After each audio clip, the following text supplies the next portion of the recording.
Yan mga bay, parang tumama yung pagkalagay sa ating sa ating auxiliary fan. So tamang-tama lang sa kalaki pala nito. So kinibultay lang natin. So daming kibultay, so hindi na yan malaglag mga bay. Okay na yan. Parang hindi naman sumayad. Sure goods na yan. Tapos halalayan lang natin to ng siguro lagyan natin ng mga ganito mga bayo para kakapit talaga siya. Tapos hindi siya malaglag ba. Kasi ito nakabolt to eh. Ito hindi nakabolt. May lagayan siya ng bolt pero dito sa ilalim nakalagay. Hirap siya lagayan kaya mas madali pag ganito ikibultay. So okay naman. All goods naman mga bay. Parang tumama naman. So yan, i-update ko lang pag gagana nito mga bay. Let's go! Update ni Cherry. So yan po siya. May grills na po siya. Nilagyan na natin. Pininturahan na natin ng itim. Tapos ito yung auxiliary fan. Tapos ito wiringan na natin to ng ibang wiring. Tangan lagay natin yung switch doon para panglinis lang sa dito sa wiper. So pinalitan na natin ng hose. Tapos ito natanggalan natin. Tapos linisan na natin ito pati ito. Kasi iba yung ilagay natin dito sa samin na parang didikit siya mga bay. Tapos ito tukunin natin to. Tapos idikit natin doon. Pipinturahan kasi natin to. Yung itim. Yan. So linisan muna natin bago pipinturahan. Tapos meron pa dito pininturahan natin. Itong wiper blade. Yan. Pininturahan na natin. Yan. Tapos itong ito po yung signal light. So pininturahan na natin ng pula. Tapos ito na-repair na natin to. Mga lead na yung nalagay dyan. Yan. Mga lead na yung natin. Tapos mahina na yung kakainang. Tapos ito yung design sa likuran. Yan. Ito yung sa reverse. Tapos ito po. Nalinis na natin yung dito yung may tubig pumapasok. So yan. Para all good sa tignan mga bay. Tapos ano pa bang update dito? Kaya ito lang siguro. So linisan muna natin. So babalikan ko kayo mga bay. Tapos ibabalik na natin tong bumper. Tapos parang all goods naman yung mga wiring. Ito madali lang to lagyan ng wiring mga bay. So doon natin ilagay sa sulod yung switch niya. Para para maganda yung dito may kuha na tayo. Kasi parang sira yung mga bay. Ito. Parang sira siguro to. Ito. Parang hindi siya gagana dito. Kaya wala pa tayong pambili nito. Kasi inuuna pa natin yung speedometer saka ito. Kaya ayan. All goods. So ito yung update ni Cherry mga bay. Ito pipinturahan pa natin to. Ng itim. Para all goods tignan mga bay.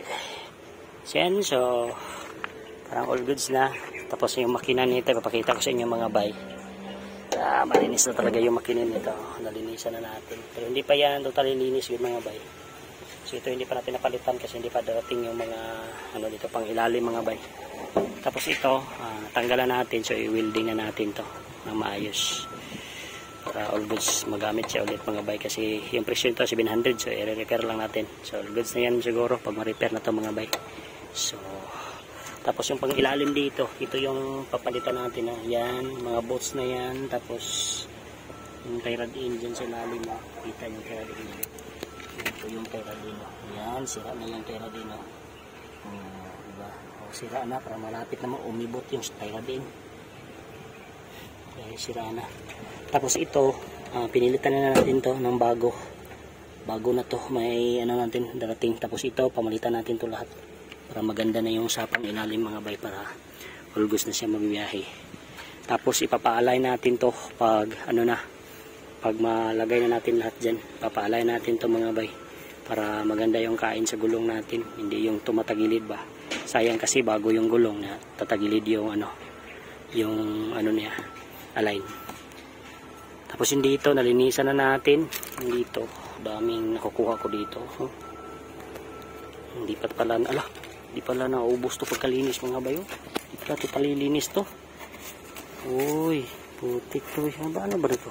Parang may ano dito. Sige, linisan natin to ngayon. Magkarawas tayo ulit nito mga bay.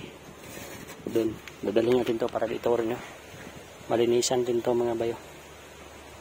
Dito na portion. Parang may drain naman siguro to dito pag malinisan to. Mas maganda kasi pag ikakarwas para isang adaan lang ba, all goods na. So yan mga bay. So babalikan ko kayo mga bay pagkatapos malinisan to mga bay. Let's go. Yan mga bay, ganyan po sa tignan mga bay yung ating design sa ating brake light at saka park light. Yan po siya. Tapos i-hazard natin. Kita natin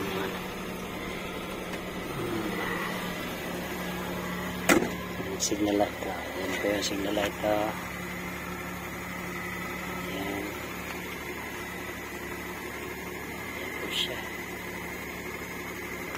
Yan. Tapos dito sa giliran. Tapos dito sa ibaba. Yan po siya sa baba. Maliit na yung tingnan. Tapos yung switch sa ating wiper gumagana na mga bay. So ito pala mga bay, dalawa pala yung dito. Siguro yung isa sa likuran to. Tapos sinubukan ko nga ito yung ginagamit ko dito kasi dati ito yung nakasalpak dito. So yun, hindi siya gumagana.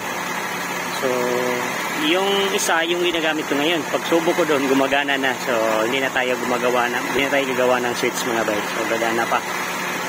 At least all good. So panglikuran pala itong isa mga bay, kaya hindi siya gumagana. So ito po siya, punong-puno ito mga bay.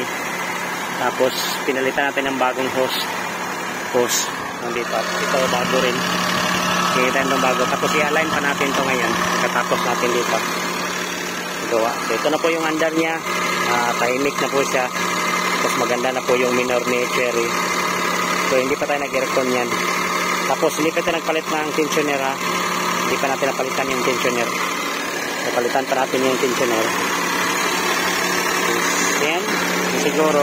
Tapos ito, isang auxiliary fan ba, pagbukas ng aircon ba, bago pa siya, doon pa siya andar mga bay, pagbukas sa aircon. So, itong isa, inattach ko lang dito sa ito. Para dalawa yung ikot ba, para malakas yung hangin. Tapos ito rin. Tapos naglagay na tayo ng holder sa ating plate number, nalagay na. Tapos ito may grills na. Ayan, so hindi na siya pangit tignan. Tapos ito yung park light, nakalid na yan lahat. Nakalid na yan lahat ang park light natin. At least may park light na siya na maganda tignan. Disim na sila ng ilaw mga bay.